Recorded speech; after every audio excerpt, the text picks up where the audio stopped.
Кийинки аятта дагы "А'ламу аннамал хаятуд дунья ла'ибу ва лаху". Бул дүние оюн зоок, азгыра турган нерселерден турат деп атат Аллах Таала. "Ва тафахурун байнакум". Жана ошондой эле силер өз ара менменсиңүү. "Ва такаthurun фил амвали вал аулад". Бала чака, мал дүйнөнүн көптүгү менен текеберленип менменсиңүүдөн гана турат бул дүйнөдө. Чындыгында ошондой.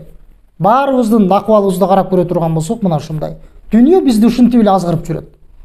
Же мал дүйнөнү көбөйтөм, мен байышым керек, же болбосо менде болуш керек деп ар бирибиз ушул нерсеге азгырылабыз. Же мал дүйнө, бала чака, Алла субханаху ва таала бул мынакей текеберленүү, бири-бирине менменсиңүү, мен деп адам ушинтип адамзат ушинтип бара берет деп атат. Дүние ушул нерселерден турат деп атат. Чындыгында эгерде биз карап көрө турган болсок, бул нерселер адамга рахат бере турган нерселер эмес. Чындыгында биз ошол нерселер менен эгерде биз туура колдонбой турган болсок, азапталып атабыз да. Бирок биз аны түшүнбөйбүз, себеби биз мас болуп калганбыз дүниөгө. Ошол азыркы айтылып аткан нерселерге, дүниөнүн кооздуктарына. Бирок биз канча кыйналып, азап тартып атсак дагы, бирок аны сезбейбиз. Себеби кооздук. Дүние өзүнүн азгырыктары менен бизди азгырып атат. Аллах субханаху ва таала мына ушул нерсени айтып койгун деп, билип алгыла деп айтып атат бизге. Андан кийин дагы ошол азыркы жогоруда айтканыбыздай Аллах субханаху ва таала сөзүн улайт. Бул жамгыр менен эгиндер көркүнө чыгып, капырларды таң калтырат деп атат. Шейх айтат, анткени дүние менен бир гана ыймансыз адам гана ырахаттанып, дүниөнү жактырат дейт. Чын дили менен. Анткени ыймандуу адам андай эмес. Ыймандуу адам ал ошол дүниесүн акырети үчүн иштетет дейт. Алла субханаху ва таалага ибадат кылууга иштетет дейт.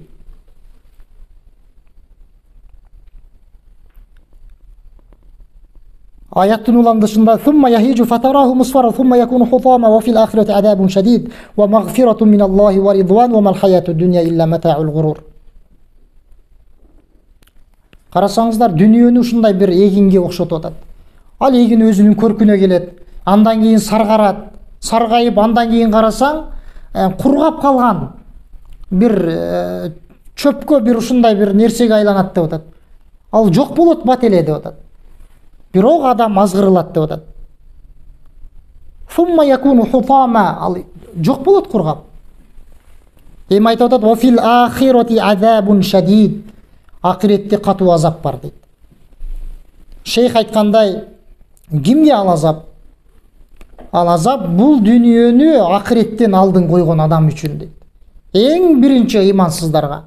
Андан кийин ыймандуу болсо дагы, амалдарга, бейишке умтулбастан мен ыймандуумун деп, бирок бул дүйнөнү алдын койгон адамдарга. Анын дагы бул аятта үлүшү бар дейт. Өзүнүн азгырылганына, дүниөгө берилгенине, акыретке караганда алдын койгонуна жараша дейт. "Ва магфиратун миналлахи ва ридван ва мал хаятуд дунья илля матаул гурур". Ал эми кечирим, Аллахтын ыраазылыгы бул шейх айткандай, акыретти бул дүйнөдөн алдын койгон адам үчүн. Ошон үчүн Аллах субханаху ва таала аяттын аягында мына ушинтип айтып атат. Аллах айтып атат: "Ва мал хаятуд дунья илля матаул гурур". Бул дүйнө адамды азгыра турган, жок болуп кете турган матаалардан гана турат дейт. Кийинки аятта Аллах субханаху ва таала زين للناس حب الشهوات من النساء والبنين والقناطير المقنطرة من الذهب والفضة والخيل المسومة والأنعام والحرث ذلك متاع الحياة الدنيا والله عنده حسن المآب. Бул аятта да Аллах субханаху ва таала бизди зугуттуктан тосо турган нерселерди айтып атат. Адамдарга аялдардан болгон алтын, күмүш, жана ошондой эле күлүк аттар, тулпарлар. Мына ушул нерселердин жыргалчылыктары кооз кылып көрсөтүлдү деп атат. Адамдарга ушунчалык жагымдуу кылып көргөзүлүп коюлган деп атат.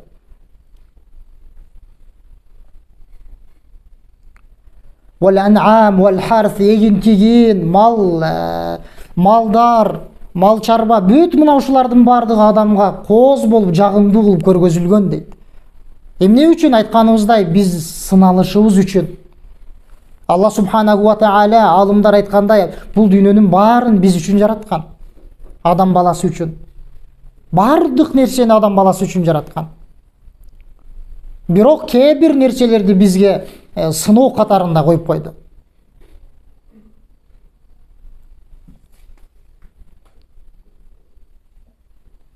Залика матаул хаяти дуния деп дагы айтып атат.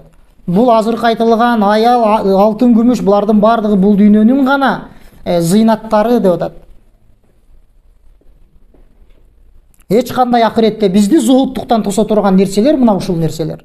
Мал дүйнө, бала чака, дүйнөгө берилип, чектен ашып берилип кетүү. Алла субханаху ва тааля дагы айтып атат: "Я айюхан нас, инна вa'даллахи хак, фала тагурраннакумул хаятуд дуния." О адамдар, Аллахтын уадасы акыйкат деп атат. Силерди бул дүйнө азгырып кетпесин деп атат. Фала тагурраннакумул хаятуд дуния. Бул дүйнөнүн жашоосу силерди азгырып, алдап кетпесин деп атат. Вала ягурраннакум биллахил гарур. Жана ошондой эле силерди шайтан, Аллахтан шайтан алдап азгырып кетпесин деп атат Аллах Таала.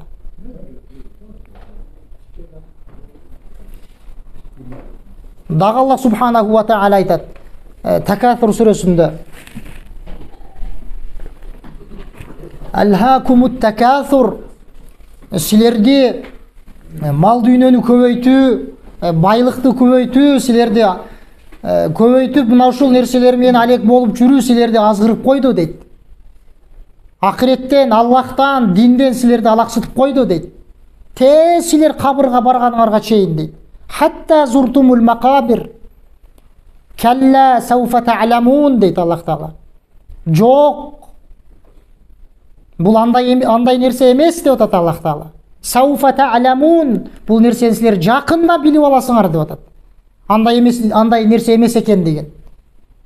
Силер азгырылып берилип кете тургандай нерсе эмес экен деген, силер жакында билип аласыңар деп атат.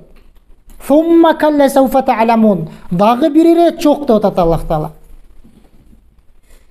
Жок андай эмес деп атат. Сауфа та'ламун деп кайра кайталап атат. Жакында билип аласыңар бул нерсени деп атат. Калла лау та'ламуна илмал яқин. Эгерде силер чындап бул дүйнөнүн акыйкатын билгениңерде деп атат Аллах Таала. Алымдар айткандай, силер бул дүйнөгө антип азгырылбайт элеңер деп атат. Калла лау та'ламуна илмал яқин деп атат. Ла таравуннал жахим деп андан кийин Аллах Таала силер тозокту да көрөсүңөр жакында деп атат. Фумма ла тусалунна яума идин анин наим. Кийин силер Аллахтын алдында бул дүйнөдө берилген, силерге берилген ар бир байлыктан, ар бир неаматтан сураласыңар деп атат. Биз ушундай да Алла субханаху ва тааля айтып аткандай, биздин өлүмүбүз келгенге чейин кабырга барганыбызга чейин мына ушинтип азгырылып бара беребиз. Бул дүйнө мына ушундай, Алла субханаху ва тааля айтып аткандай, бизди кабырга чейин азгырып бара берет. Пайгамбар саллаллаху алейхи ва саллям башка хадистеринде келгенде адам баласын топурак гана тойгозот. Хадисте келет, адам баласы менин байлыгым, малым, дүйнөм дей берет. Бирок ал дүйнөсүнөн 3 нерсесинен башка эч бир нерсесине ээлик кыла албайт. Иншаллах хадисте келет келечекте. Ошон үчүн Алла субханаху ва тааля бизге азыр бир нече аяттарды кыскача гана кайталанбай тургандай кылып токтолдук. Бул дүйнөнүн акыйкатын баяндап атат. Биз ушунчалык динден узакташып алек болуп жүрө турган нерсе эмес экендигин баяндап атат. Бирок бул дегени дайым айтабыз, бул дүйнөгө чуркаба деген эмес. Дүйнөгө чуркабоо бул жанагы жек көрүлгөн зухуттук болуп эсептелет. Себеби адам баласы өзүнүн ырыскысын терип жегенге аракет кылуу керек. Адал жол менен. Бирок бизди ырыскыбызга болгон аракетибиз акыреттен азгырып койбош керек. Мына ушул нерсе жек көрүлгөн нерсе.